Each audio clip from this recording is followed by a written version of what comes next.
Halo, apa kabar? Semoga hari ini Anda diberi keberuntungan yang luar biasa.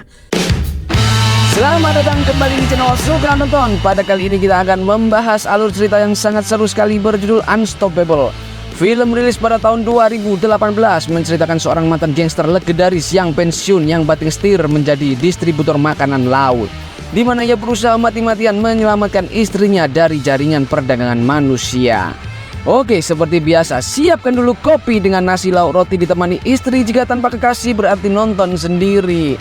Dan mohon kesadarannya untuk klik subscribe, like, dan bagikan ke seluruh umat di bumi. Tanpa berlama-lama dan putus asa, mari ditonton lur.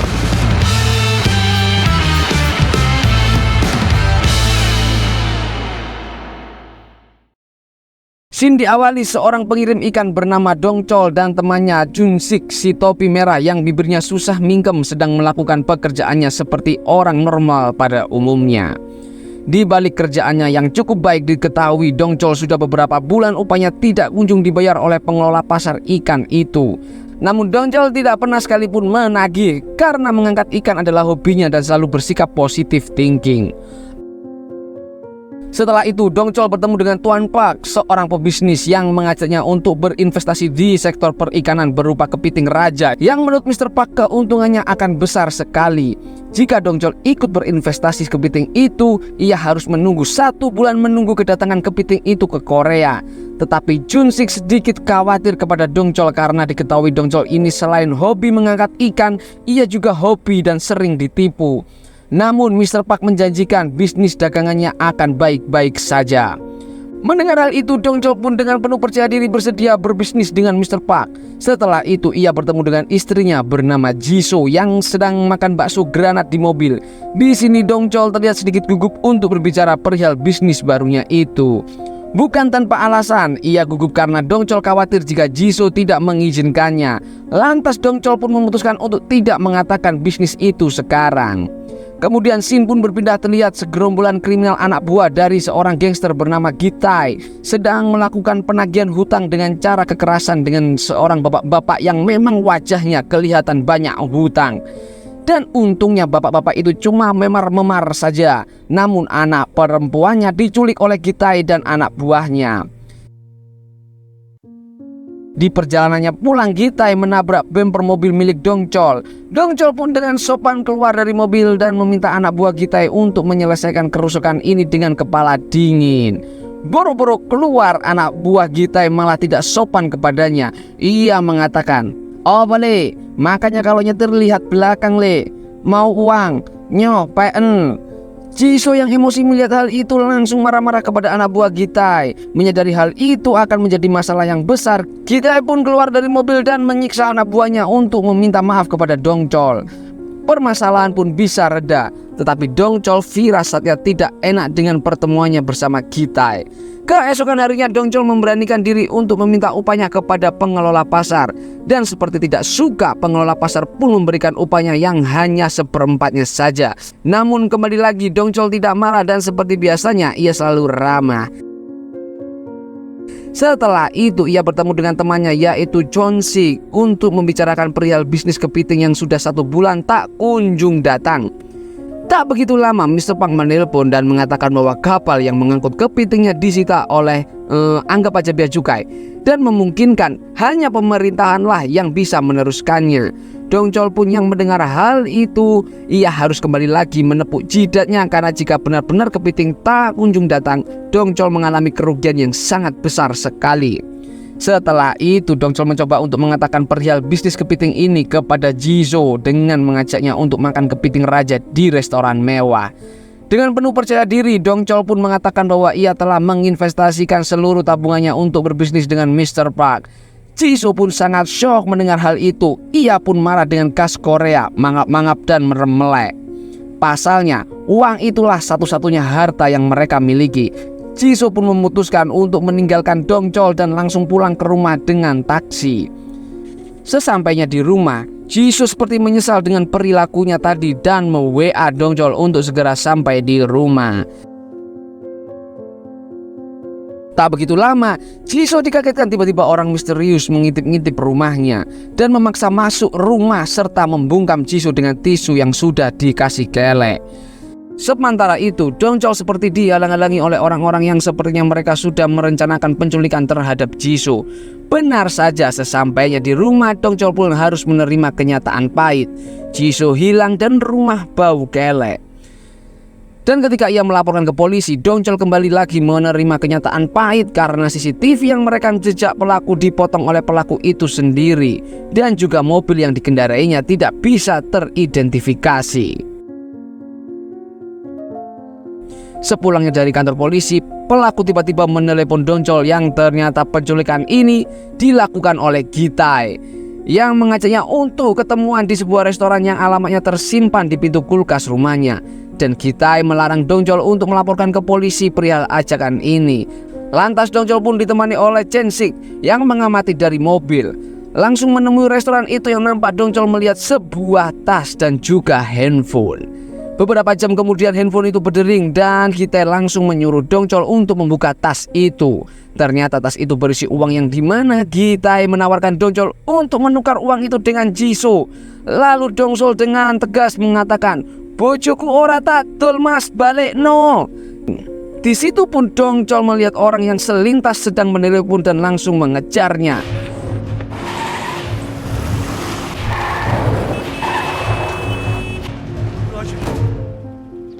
Namun ternyata orang itu bukan Gi-tae. Dongchol pun senam perut bersama.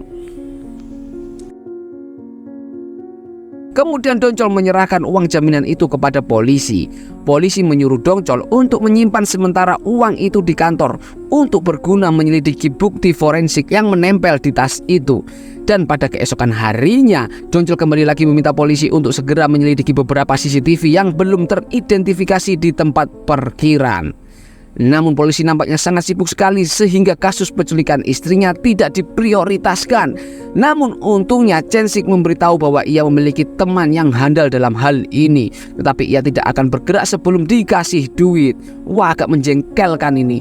Oleh karena itu Dongchol tidak ingin pelongo-pelongo aja dan langsung menemui pengelola pasar untuk diberikan upahnya.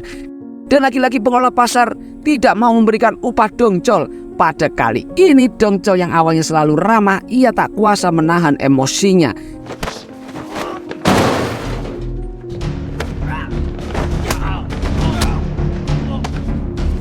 Di sini kita melihat kehebatan Dongchol bertarung lur.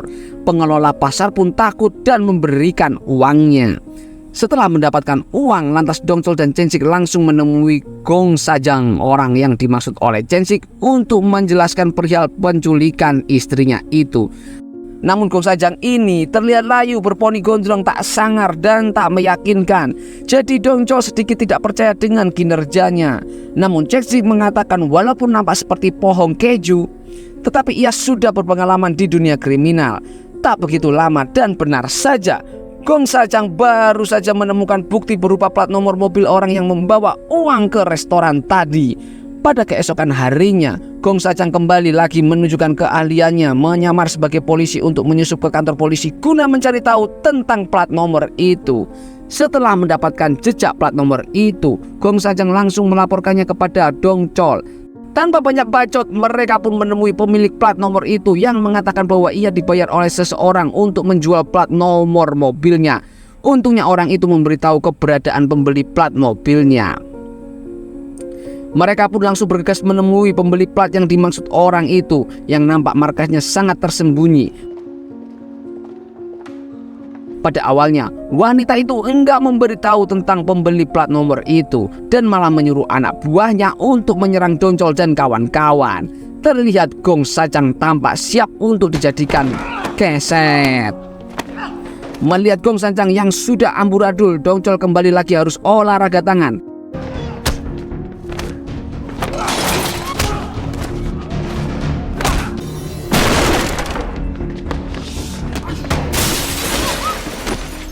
Setelah menghajar habis-habisan orang-orang itu, wanita itu akhirnya mengatakan bahwa ia sama sekali tidak mengetahui tentang identitas pembeli plat nomor itu. Namun untungnya ia mendapatkan kartu nama sang pembeli yang mengarah ke sebuah klub malam. Gong Sajang menanyakan kepada Chen Shik tentang kepribadian Dong Chol yang sangat hebat sekali bertarung, dan fakta baru pun terungkap. Chen Shik mengatakan bahwa dulunya Dong Chol merupakan gangster yang sangat mematikan dan juga legendaris, satu angkatan sama Kang Mus berguru di almarhum Kang Bahar. Konon ia pernah membantai puluhan gangster hanya seorang diri, dan ia menjadi orang baik seperti ini setelah bertemu dengan kesayangannya yaitu Jisoo. Kemudian Dong Chol menemui klub yang tertera di kartu nama itu, yang ternyata pemilik kartu nama itu sudah 2 tahun menjual klub itu. Sepulangnya dari klub itu, Dong Chol melihat seorang mucikari yang ia rasa cukup familiar mukanya. Wah, jangan-jangan sering jajan ini Dong Chol. Oleh karena itu Dong Chol secara diam-diam mengintip-ngintip mobilnya, yang ternyata ia melihat kartu alamat yang merujuk ke restoran tempat ia mendapatkan uang dari Gitai. Menyadari mucikari itu ada kaitannya dengan penculikan itu, Dong Chol mencoba untuk menyerangnya.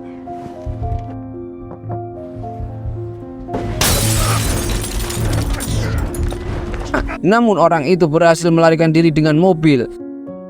Setelah itu Dong Chol mendapat kabar dari polisi bahwa telah ditemukan jasad seorang wanita yang selintas mirip dengan Jisoo. Namun Dong Chol secara mentah-mentahan ia menyangkal bahwa jasad itu bukanlah Jisoo. Bukan itu saja, kasus penculikan dan pembunuhan terhadap wanita baru-baru ini banyak sekali. Contohnya seorang wanita yang menurut Gong Sajang sudah 2 tahun hilang dan baru-baru ini ditemukan meninggal secara misterius. Namun anehnya, setelah kasus itu dilupakan, suami dari wanita itu tiba-tiba menyerahkan diri ke polisi, ujar Gong Sajang. Oleh karena itu, ia pun menemui suami dari wanita itu yang mengungkapkan bahwa beberapa tahun yang lalu Gitai menawar istrinya dengan uang yang cukup banyak. Tertarik dengan uang itu, orang itu pun menerima tawaran dari Gitai. Emang laknat ini orang, dan itulah penyesalan yang tak pernah ia lupakan seumur hidupnya. Intinya kasus ini merupakan perdagangan manusia.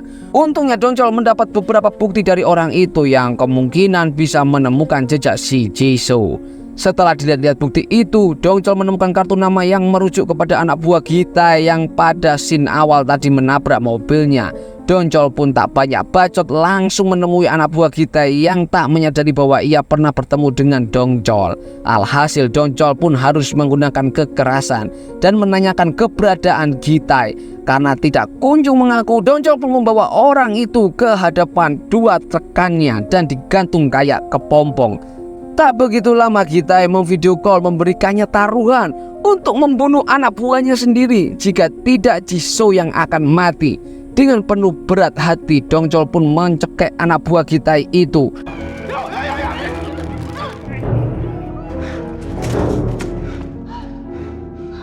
Kemudian Gitai mengatakan jika Jisoo ingin kembali, maka Dong Chol harus mengembalikan uang jaminan yang ada di kantor polisi. Untungnya setelah Gitai menutup telepon, mereka bisa menghidupkan lagi anak buah Gitai yang barusan dicekik oleh Dong Chol. Setelah bangkit dari kematian, anak buah Gitai akhirnya menceritakan bahwa selama ini Gitai sering menculik anak-anak dari orang-orang yang memiliki hutang ke perusahaan asuransinya. Padahal si Dong Chol gak punya hutang ya lur. Gitai menjadikan anak-anak perempuan yang memiliki hutang sebagai bayarannya. Bukan tanpa alasan, Gitai melakukan hal itu diketahui ia sering menjual belikan wanita-wanita itu. Dan parahnya lagi, Gitai juga sering memperjualbelikan organ-organ tubuhnya. Namun anak buah Gitai tidak tahu menahu tentang keberadaannya karena Gitai sering pindah-pindah tempat. Oleh karena itu, Dong Chol memutuskan untuk terlebih dahulu mengambil uang yang sekarang berada di tangan polisi. Namun masalahnya, Dong Chol tidak bisa secara terang-terangan minta uang itu ke polisi. Untungnya Gong Sajang memiliki ide untuk kembali lagi menyamar sebagai polisi. Penyamaran pun berjalan dengan sangat tidak mulus. 검사님, 잠깐만요. 너 어떤 말이야? Dan polisi asli sudah menyadari bahwa Gong Sajang dan Jung Sik bukanlah polisi. Dong Chol yang mendengar percakapan itu, ia pun membuat keputusan untuk mencari perhatian orang-orang sekitar dengan meledakkan salah satu mobil. Alhasil Gom Sacang dan Chung Si pun berhasil mendapatkan uang itu dan kabur. Lantas Dongcol langsung menelpon Gitai bahwa ia sudah mendapatkan uang yang diinginkannya. Oleh karena itu Gitai pun langsung menselok keberadaannya, yang ternyata bahwa Gitai dan Jisoo tidak berada di markasnya itu dan kabur entah kemana.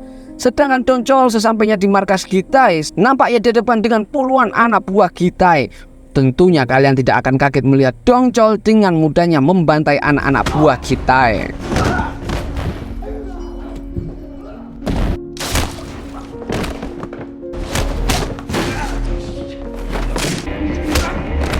Sedangkan di luar Gom Sacang dan Chung Si, ia berhasil menyelamatkan wanita-wanita yang hendak dibawa oleh anak buah Gitai.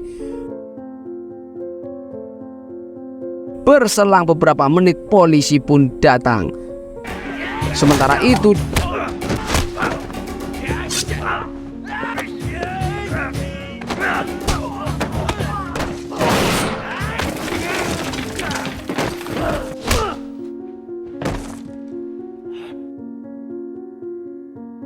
Dongcol yang hendak mencari keberadaan Jisoo tak begitu lama, ia pun berpapasan langsung dengan Gitai yang membawa Jisoo.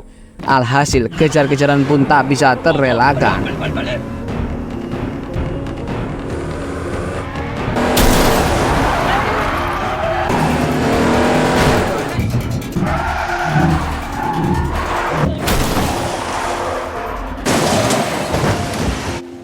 Setelah balapan mobil yang begitu edan di antara kubu Dongcol dan Gitai sama-sama terlempar ke jurang. Namun kembali lagi Dongcol pun bukan orang biasa.